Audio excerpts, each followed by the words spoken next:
Good night, ladies and gentlemen. All our audience for Entrepreneur Inside Straight Talk. Tonight, we are very honored to have, of course, Martin Ang. Martin Ang is the Director of Sales and Marketing for Julie's Manufacturing. Of course, Julie's, as we all know, one of my favorite products, of course, is their wafer rolls, the Love Letter, and also they are very famous for their peanut butter. And a little bit background about Martin. Martin is also the Vice President for Malaysia Consortium of Mid-Tier Company. Welcome to the show, Martin. Thank you very much, KK, for inviting. Thank you for coming. It's our honor to have you. So, Martin, first question. How is this COVID-19 pandemic affecting your overall business? And what is your outlook?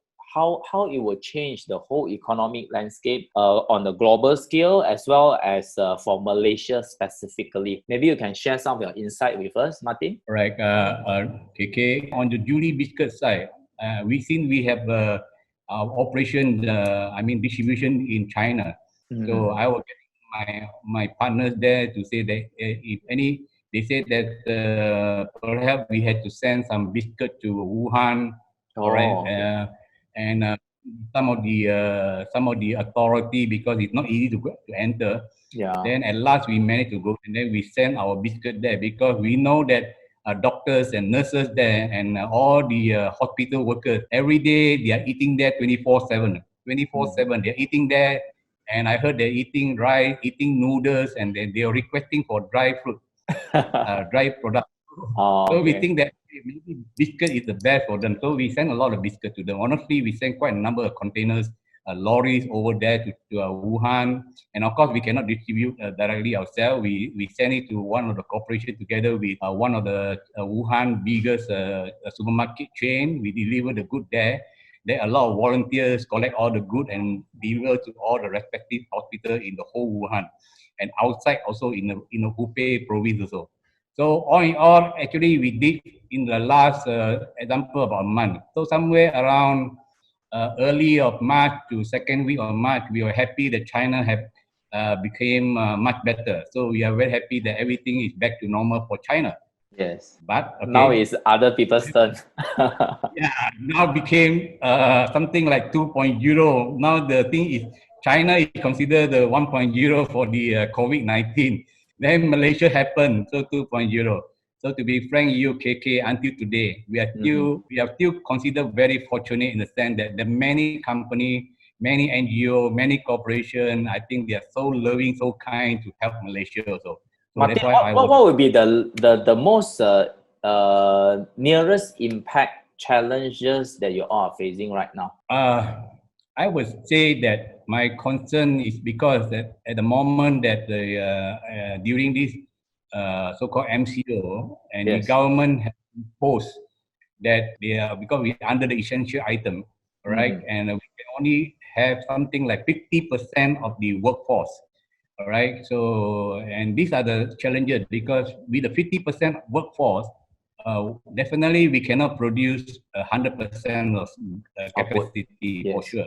And then our output have actually went to half or sometimes below, and depending because the biscuit have many kind of type of biscuit and many kind of pack size, all right, many packaging. So anyway, because of this, and to be frank, since last month March, we are not able to cater to overseas market at all actually. So it's difficult for us to produce overseas market. Why I say so? Because if your capacity is only half or below, actually you can only supply to domestic market, all right? And we have a total of more than 10 over warehouses in whole Malaysia, all right? And all this while, we have about 5 to 6 weeks of inventory of stock.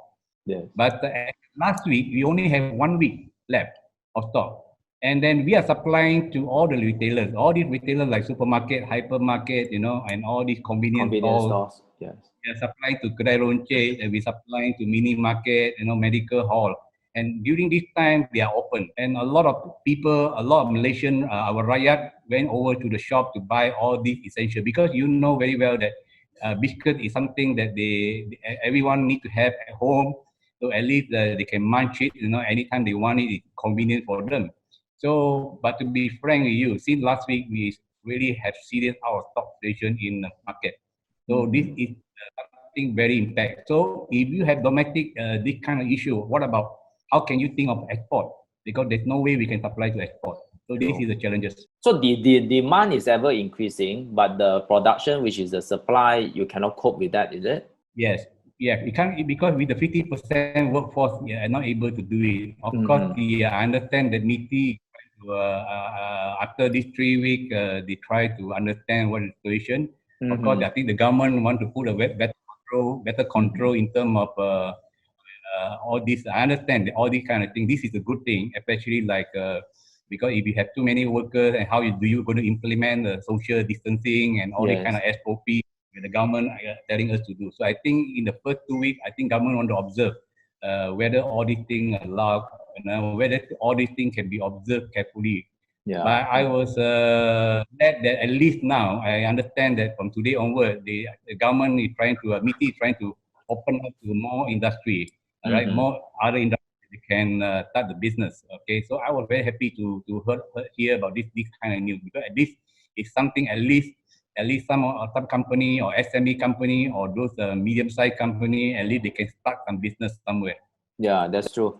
Martin, the other question is the supply chain disruption. How bad is it for your manufacturing? Oh, yes. Yeah, in the beginning when we have the approvals, we thought we're happy because at least we fall under the essentials product. And but once we started our operation with a 50% workforce, we also discovered that sometimes it's not easy to get our workers to come to work, because our workers also very worried, Right? For instance, very worried, very scared, and in the beginning, and we asked them what happened. Why are you so scared? Because you know very well that Malaysia's social media, sometimes they putting a lot of things which is like negative news, like you Some all will go be fake out to news. work. Yeah. After that, if anybody, if the police catch you, the police will beat you, something like that. So a lot of foreign workers is very scared to work. They come to work, they scared that they will be because they're listening to so much of this type of news. So what we did is we go over and talk to them. We tell them about no, it won't happen, this kind of thing. But somehow rather, it's not really that work well, because of course we as employers or we as the senior staff, we can talk to the workers easily. But at last we came up ideas and think that maybe perhaps we should call the because we are in Malacca and Alo Gajah, and then we get our Malacca's the Malacca's Alo Gajah police to come over to our this company, this worker hostel, and same time talk to them, say that don't worry, whatever you saw all this new, the police will never want to beat you one, because you all, that kind of thing. So honestly, I want to say thanks a lot. The police had done a good job. At least the frontliner. Yeah, if you ask me, they are the first frontliner. Exactly. And then we also get the embassy people to come and give a talk to them, and they tell them that don't worry, you don't hear whatever you see in the social media viral. And coming back to the supply chain, yes, we have problem in the beginning that because we can produce biscuit, all right, but the same, we only can produce biscuit, but we need all this supply. And we discovered that some of our suppliers not able to supply, like example, like cotton and packaging material. Can you imagine that this KK, you love my Julie peanut butter, but I can produce biscuit, but I got no peanut butter cream. Right, so I need peanut butter cream from somebody else. If the person don't supply me peanut butter cream, I cannot able to produce the peanut butter biscuit for you. So same thing, we discovered that. Then at last, I want to say thanks a lot to MITI also, because we are approved. At the same time, we came out the list, and together with all our supplier list and support this. I mean that they are our suppliers, right? Then at last, MITI approves all these suppliers. Yeah, so at least we can operate, right?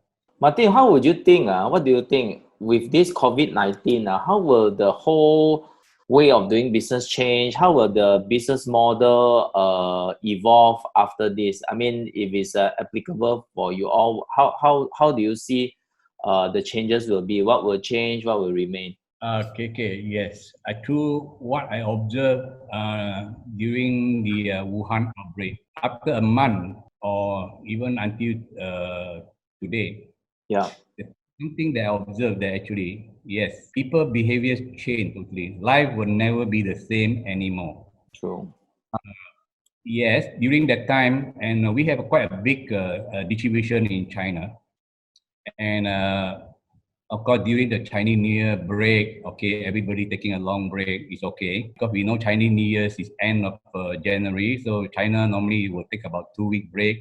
So somewhere middle of February, we look at it should be okay. But during the this Corona outbreak in Wuhan, so I will just take it until March. Mm-hmm. My observation through what I found out for the whole entire China, that to be frank with you, no longer like last time where people go to a supermarket and do shopping and you will see many people shopping and that kind of thing. And I will consider this is offline, okay? Offline market, whether it's a mini market or whether CVS, is very badly affected actually. But fortunately, that the online business that we have actually, because we have a company managing the online business, and to in Timor, in many of the this online platform or JD.com, Mm-hmm. our business went up a lot actually, went up a lot honestly on that business part. But of course, you cannot cover the offline for sure because the offline and online, even my business, I would say that all the years until the last years, yeah, it went up quite a lot. I'm talking about online. Yeah, Mm-hmm. maybe people buying biscuit online, I would say that last time 5 years ago, it's less than 2%. Today, maybe perhaps 35% online. But Wow, quite substantial. with the so-called outbreak, and I think it will went up further. Actually, it could definitely Mm-hmm. went up 45 to 50%. And but the biggest chunk of business is still offline. You see? True. So offline, you can see that there's so many of these hypermarkets and supermarkets and everywhere in the market. So I would see that definitely there will be some changes, and I see the behavior will going to be changed. Even myself changing, honestly speaking, during the MCO time, on a KK, right?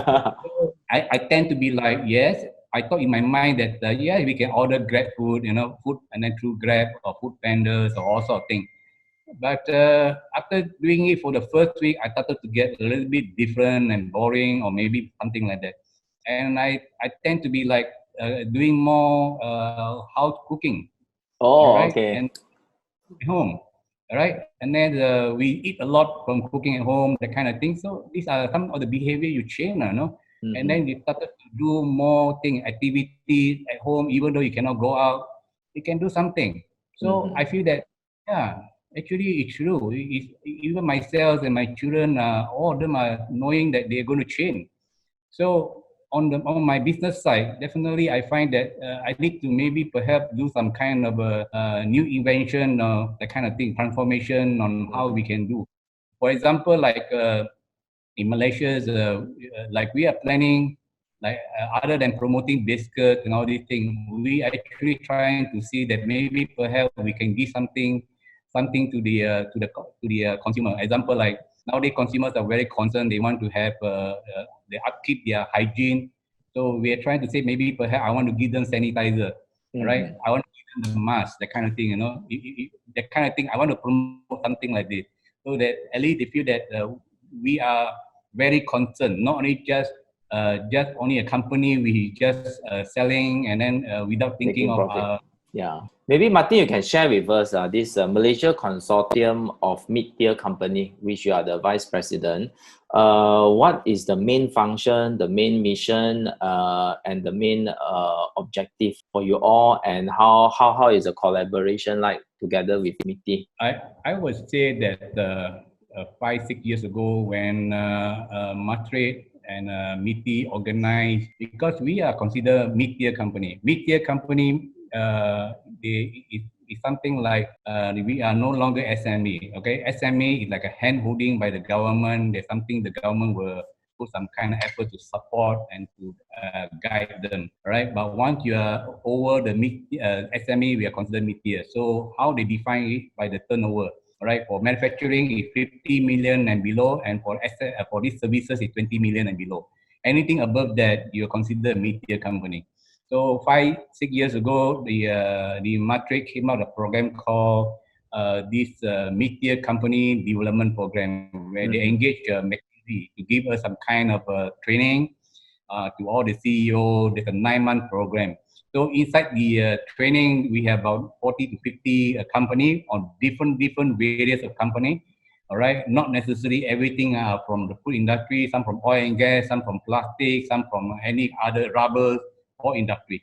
Okay, so we find it very useful, this program, honestly, very useful for us to at least guide us to, example, in terms of industry players and how we can improve in terms of going to global.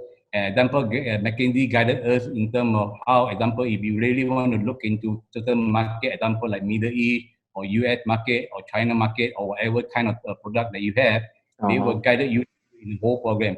So after this so-called, after the graduation, after we graduated a day, right? So all these CEOs and all these things, we gathered together and then we became friends and all these kind of things. So we are discussing many things and hey, what are we going to do after graduated? Everybody like, you go your way, I go my way, you know. But we think about it, hey, no, we must do something. We must do something to add value, all right? So last, this consortium is formed. We call it Malaysian Consortium of Mid-Tier Company. It was formed in 1st November 2017, and it was officiated by the former MITI Datuk Mustafa, okay? Yeah, she it. And the function of this thing is actually Malaysian Consortium of Mid-Tier Company. Right, we have quite close to 9,000 over to 10,000 company, right? Wow, which is, so many. Yeah, and in terms of registration of company, we are only just 1%, right? But in terms of workforce, we are 22%. In terms of this GDP, we are 30%, all right? Wow. Yeah, 30% of country GDP. So anyways, we want to be active. We want to be something different. We want to add value to all these mid-tier company. So what we did, to be frank with you, we came up program where I was selected as the vice president. My president was actually Mr. Callum Cheng, she from the LH Plus doing plastic. And what we did is we want to add value in terms of example like in 2017 somewhere in end of the year. You know, Malaysian people are very curious about. They just want to understand about example like e-commerce. Okay, and you know very well that many Malaysian company, and if I were to look at all the CEOs and founders of the company, most of them are considered the first and second generation. And most of them are already like 60, 70, and some of them 80 years old, but they're still running the show, you know. And of course, with the second generation coming in, so a lot of them, they are not, you know, those are so-called, I would say, baby boomers, and how they manage with somebody from the younger generation is very challenging. So at one time, they're asking me about, hey, Martin, hey, how is China e-commerce like, you know? So, and I say, okay, I explain to them about e-commerce. But at the same time, I just tell them that why not we arrange a mid-tier company go to China to understand about e-commerce. And I have my e-commerce company there. And then I have some contact on about e-commerce kind of thing. So what we did somewhere end of 2017, 36 company and CEO of the mid-tier company all went to China. So the first day I arranged, because I know someone in Alibaba, we went to the Alibaba there, right? And then we go through the whole day program, right? And then the second day we went to the Suzhou Industrial Park because I know someone in the Suzhou Industrial Park about these factories, about the land, about how the whole place of Suzhou Industrial Park. And then on the third day they went to my e-commerce company, so they understand about jewelries in China. And then he went to my e-commerce warehouse to see that, okay, here, look here. And people buy things, how we package it, and how we dispatch out the whole thing. So they see the whole process. Very interesting. Very good initiative. Very good initiative, I suppose. So at least, and can you imagine, KK, the whole program, when all these mid-tier company went over there, they came back, what do they think? And then they was like very impressed, and then they find that they find that they need to share with their colleagues, with their staff, with their workers, and then they find that they want to talk to their children, something like that. And they find that this is added value, a lot kind of thing. So we did a lot of this kind of programs. Second year we went to Thailand, that kind of thing. So every year we Wow. had this. So honestly speaking, we want to have a best business practice, not only ourselves, but at the same time, we learn about how, example like China e-commerce, How example it like evolved. how Thailand a factory which example they are producing sweet corn, and Mm-hmm. how this sweet corn can help 12,000 farmers 12,000 farmers to produce to plant sweet corn and keep on supplying to the factory. Mm-hmm. 12,000 farmers. And can you imagine 12,000 farmers and the family? You know how many people they had to feed? But True. factory is producing, helping these farmers. So this is an amazing kind of thing. So I also arrange this kind of thing. So to be frank with you, this is the kind of value added that we have in the media company. At the same Understand. time, to be frank with Mm-hmm. you, okay, one of the most important things that each and every company, they produce their own respective kind of product. For example, I want to share with you, I used to buy my Julie packaging, example, my plastic container from overseas. Because all these years, I don't have anyone that in Malaysia that can produce that kind of quality, Mm-hmm. over the last 10 years, I cannot find. But through this mid-tier company, I found somebody. Mm. I found somebody that can really do this one. That was 1 to 2 years ago, someone can do it. Then I slowly switched my order. I switched my business to Malaysian company. I All right. see. And that kind of thing. And then to be frank now, I already switched 100% back to Malaysia. All right. Oh, And the fact that Malaysia can produce, to be frank with you, KK, Malaysia can produce. At last, I discovered that Malaysia can produce high quality kind of product. world standard product. Yeah. Yes, I will tell you world standard. But Martin, the other thing I want to ask you is, I understand Julie has more than 1,500 staff. And of course, right now is the most sensitive time in terms of employer and employee relationship because first thing, expectation. Second thing, of course, in terms of productivity, needs to be, cannot maintain the like previous days kind of productivity. At this critical time, how do you all build trust and realign your company values to all your 1,000 over staff? To be frank, this value we have already built since long ago. It's not only just today, all right? Because the culture that we built for a long time is very important, because when you start your company right with the right culture at the beginning, definitely Mm-hmm. until today, the confidence of our employees and our workers.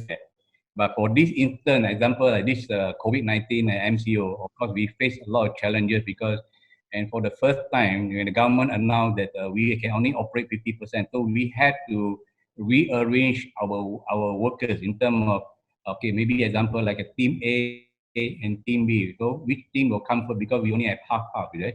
All At right. the same time, B also, because you know very well that when it comes to certain places where they are quite crowded place, especially during lunchtime, right? Mm-hmm. Lunchtime, everybody will gather together and go into the canteen.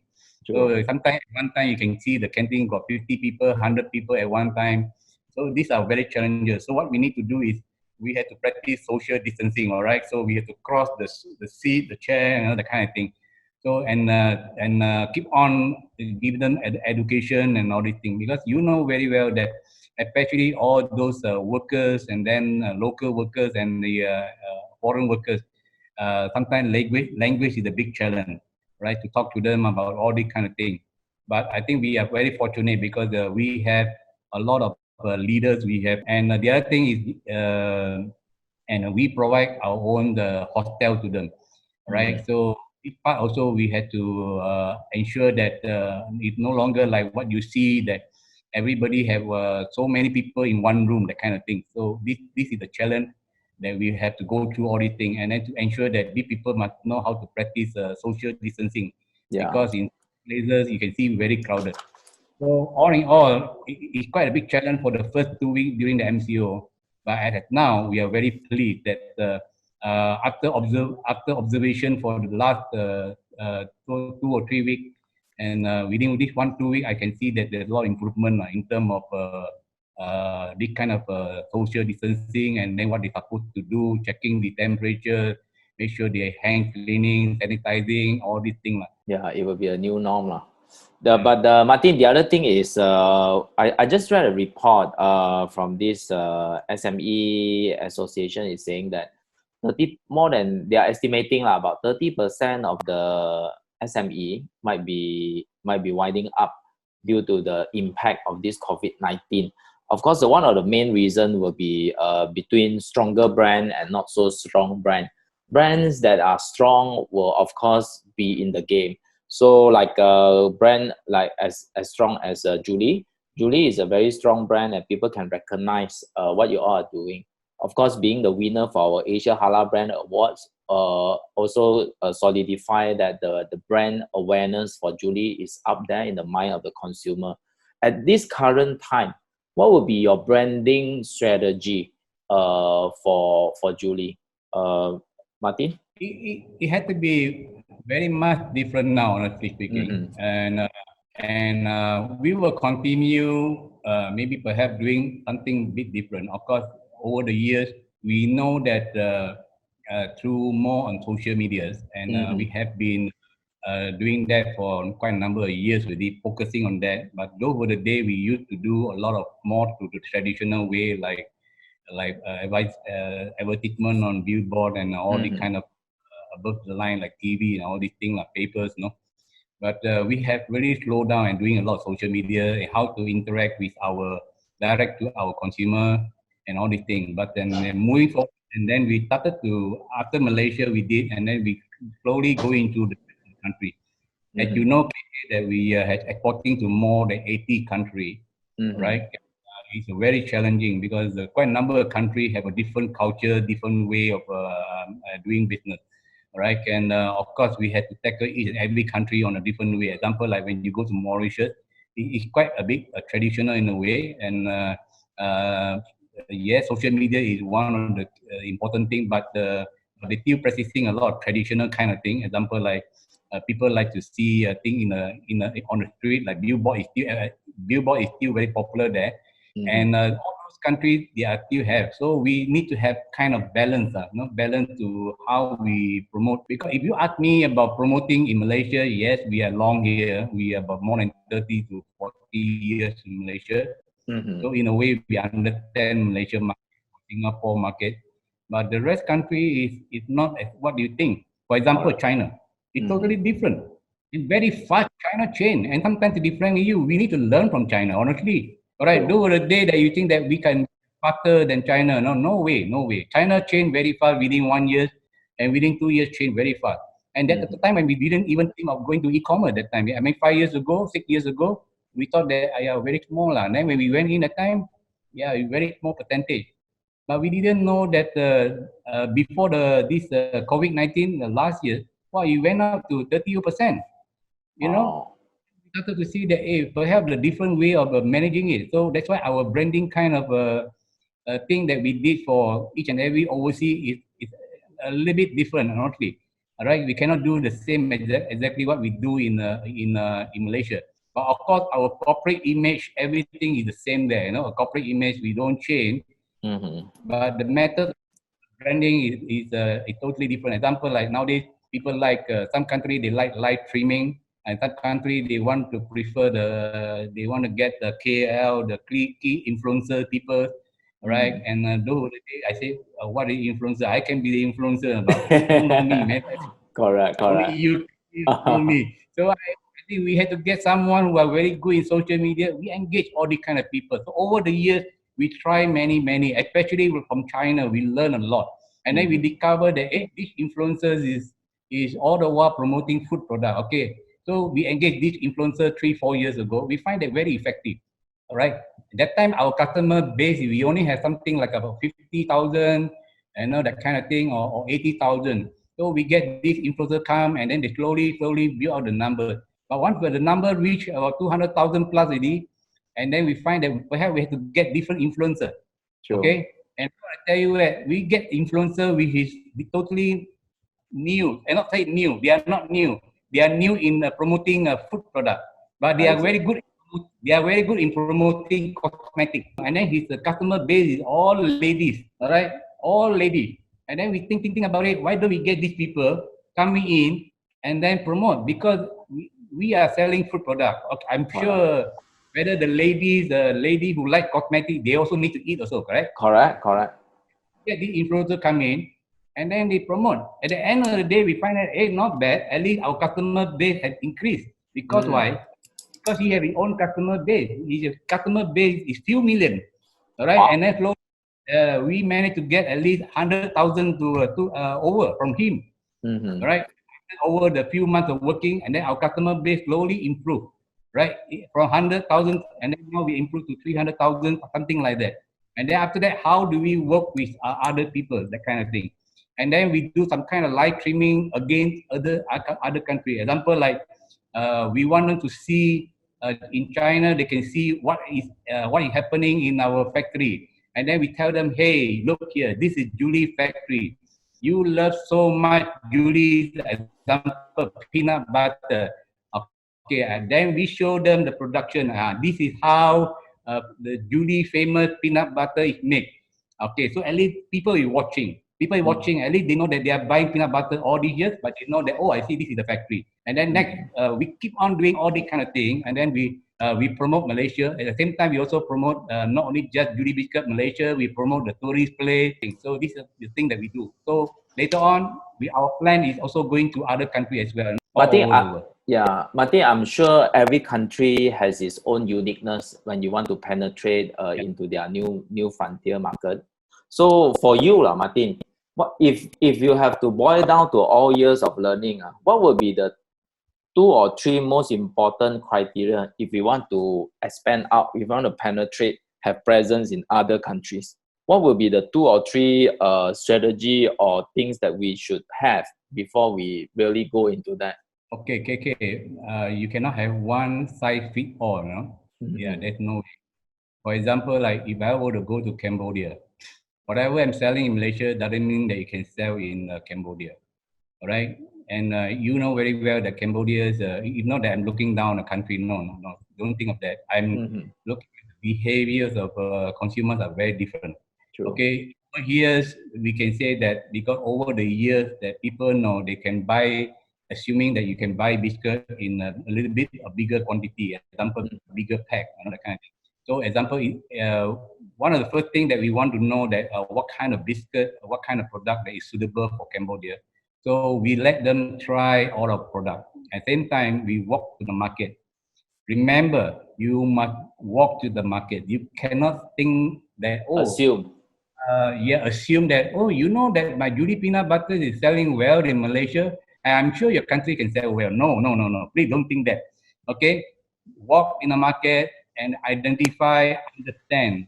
When you say walk in the market, means deep yourself, not only just to supermarket, but at the same time you walk into the small shop. All right. And then when you go to the small shop, especially in the town, in the city, or in the rural areas, spend more time. Spend more time means to say, if you can, spend few days there to understand the behavior of each and every country is totally different. So what we did is when we go and dip ourselves there, then we discover that, peanut butter is not the biscuit that they want. That, What do they they want? and then they not suitable for this. Then we discovered that what are the players that actually, and then what kind of pack size they are selling. And then last but not least, very important, the price point, right? The price point. Example, like you want to talk about Malaysia, if you say RM1, yeah, the kind of product RM1, people can remember. Yeah, can afford, right? But don't go over there and sell something like very odd numbers. Okay, odd number. Example, like you tell them sell 110, 105, something like that. All right. And when we go to Cambodia, then we discover, oh, I see, they want something like which is equivalent to 50 cents. Their money, 50 cents. And then number one. Number two, okay, they want something like they want a bit different kind of biscuit, which is more sweeter or something like that.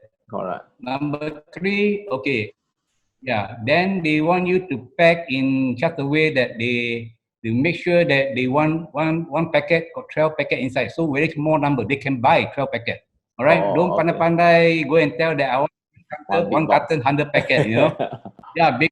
No, don't do this way. So each and every country has their own uniqueness. So we identify that way. Tell you what, this will work. This is my advice to every one of them. But thereafter, KK, remember that. Once you sell already, don't always wash your hand. Okay, I sold already to them, that's it. Job done. Okay. After 3 months or 6 months, please go again and see the market. See the market, where are they, you know, how they distribute. And sometimes when you go to the market, you see that, hey, what happened to my biscuit? Where is my product? So at last, you go and dig, you find that your biscuit is under there. At the bottom, yeah. Because everybody product there, snack there, cake there, roti there, everything there, they put everything. So everybody got a big one, you know. So and then we think, oh my goodness, this is the way, then what should we do? So we came up idea that, or perhaps maybe we should hang our biscuit, all right, something like that. So at least people can see. So we can see eye level. Yes. Yeah, certain kind of thing to hang the biscuit, that kind of thing. So we had to think of some innovation. So anyway, the learning process. But I need to advise to all those SME, when you go to the country, please, not one size fit all. You must. So when you go to Myanmar, it can be different. You go to Vietnam, it can be different. Of course, if you go to a developed country like Singapore, it can be very much different, right? Totally agree. Martin, our show, Entrepreneur Inside Straight Talk, the main objective of our show is to give out more positive vibes among all our entrepreneurs, especially during this challenging time. So maybe before we end the show, maybe you can share with us some of your words of inspiration to all our viewers tonight, so that it can, because at this point of time, everyone needs another push to stay on the game and not giving up. Martin, anything you can share with our audience tonight? Yeah, KK, as I just now mentioned to you that the first week of MCO, there's a lot of, I've been focusing a lot of what is happening, and and then so much of social medias and message, or whether from many angles, and then many calls coming in, and it's very disturbing, honestly. And then second week, I tried my best to switch off all the kind of thing, and just to stay very focused, because I need to contact with all my customers, my agent, and through my experience, what I see from Wuhan experience, and give my advice to them and hear their problem. And I didn't realize that actually many SME Malaysian or even the mid-tier consortium company also affected. And when I came to know about it, they talked to me and all these things. I tell you what, it's very painful, honestly. I see each and everyone having the kind of issue. And for one example, like a company that producing this pastry, bakery pastry, and they produce muffin, they produce cake and all these things. Then in my mind, I was thinking that not bad, but you producing, sure, they got must be doing market. Well. And especially this time. It's essential item. I realized that when I know further and further, I realized that not really, because if you producing something which is depending on where is your market, so the market is where. Then I realized that who do they produce to?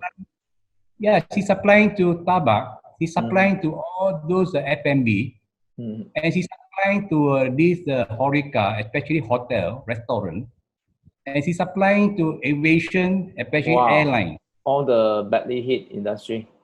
Yes, and I realized that, and he told me that 90% of the business come from here. Then I got a surprise. I thought in my mind, you are doing food. Let's talk about food product during this time.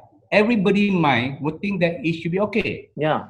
Right? We need that. Those people who are not good, we understand they are facing challenges. So for this instance, I was like, oh yeah, but for us, it's different. Even though we face challenges in the sense that with a 50% workforce, we face challenge that we cannot meet to supply to all my we have about nearly 18,000 of shop, to supply. Okay. Julie Biscuit got to supply to 18,000 sundry shop, kedai roncit, supermarket, convenience store, mynew.com, 7-Eleven, correct. And we also face challenge. At least this period, this kind of outlet is still open. True. At least, even though we don't have much biscuit for them, but we still have some can supply to them. Example, like supermarket asking for 100 carton of all these biscuits, I can only give them 20 carton because I got not enough with it. And the Sunday shop asking for 10 carton, I only can give them two carton, something like that. At this moment, right? So, but this person supplying to all these places. So how is he going to? And I was like shocked. So what I did is this way. Honestly speaking, I mean, as the kind of, I mean, from what I always learned that during crisis is always very challenging. At the same time, I must think that I cannot. I mean, crisis is something that we must find way.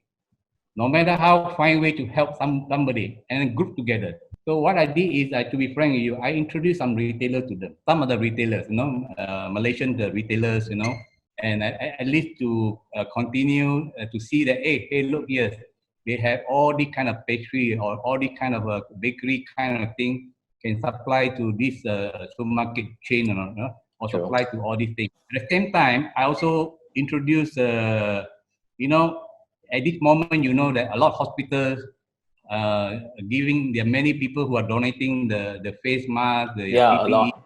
Yes. But at the same time, there are a lot of NGO also supporting them, the so-called food, and they supporting all these things. So I came to know someone who is supplying every day, supplying about 500 pack of food to hospitals in Buloh, right? And then because they supply, like example, 500 pack for breakfast, 500 pack for this lunch and dinner, right? Nasi lemak or this the cake, whatever thing. And then later on, they buy my biscuit to give also, right? And then because it's supported by some of the foundation supported, and then they buy all these things, and then they call me Martin. So I give them support. I also donated a lot of biscuit to them same time. And then at the same time, I also introduced this company that producing all the cake, right, to supply to them, that kind of thing. So KK, I want to tell you very frankly, yes. Yeah, I always believe at this type of time, we try our best to help each other, honestly. Yes. So at least I personally feel that I know it's a very challenging thing to talking to many SMB. We are facing all these kind of problems. But somehow or others, I think if we can never let a good crisis go to waste. And if possible, try to repurpose your business strategy, right? Meaning to say is, example, like some industry are doing well during this crisis. Maybe perhaps you can do something to help the people who are doing well. For example, like you know very well that nowadays when you order things from online, you don't get things within 24 hours. Sometimes you may end up getting 4 days or 5 days.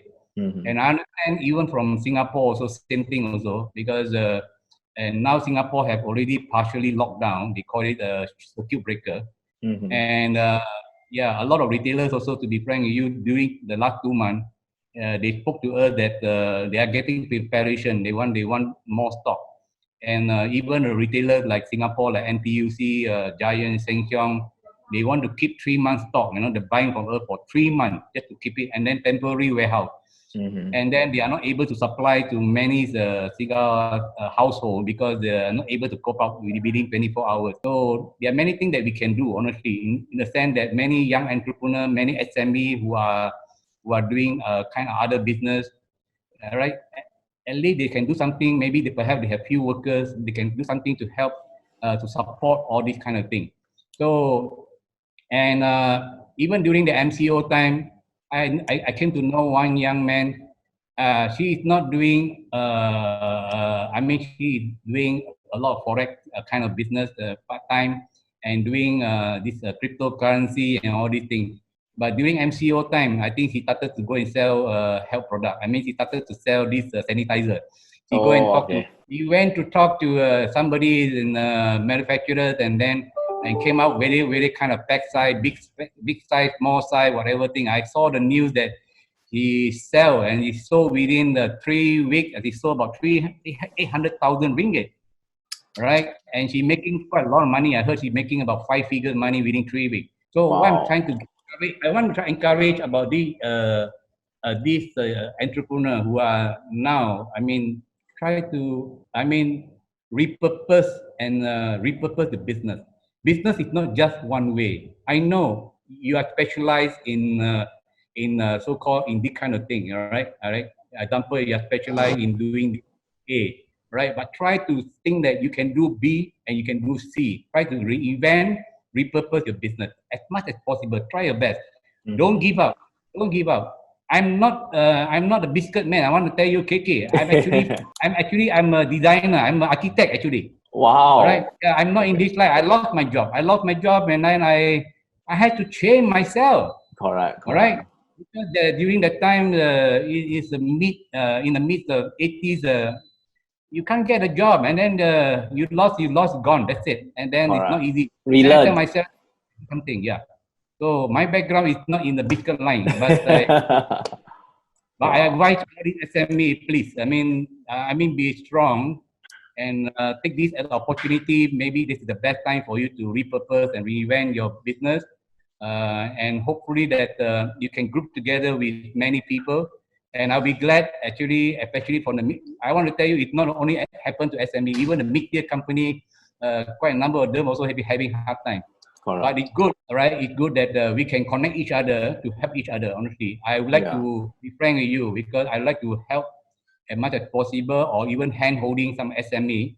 Right? I'm open to that because this is always my so-called philosophy to help many industry. Because I must tell myself that I'm SME before. Yes. I'm SME before, right? So today I'm no longer SME. I'm a mid-tier company, but I always respect where I came from. So I must really respect all those SME, and I believe that they can sail through. I hope that Malaysia will still recover soon, even Stay though strong. be strong. Okay. Thank you very much, Martin. Like what Martin really shared with us. Thank you for your insights. As long as we stay strong, as long as we're willing to reinvent ourselves. Sometimes face value at this point of time are worth nothing one. So be humble, willing to change position. Taking slightly lower position is okay because now it's all about survival. And if we can really pull ourselves together, reinvent, repurpose, I'm sure we have a higher chance of success. Again, thank you very much, Martin, for sharing with us in this show. I'm sure a lot of our audience tonight really benefits a lot from your sharing. Thank you very much and I appreciate it. Stay home and stay safe. Thank you.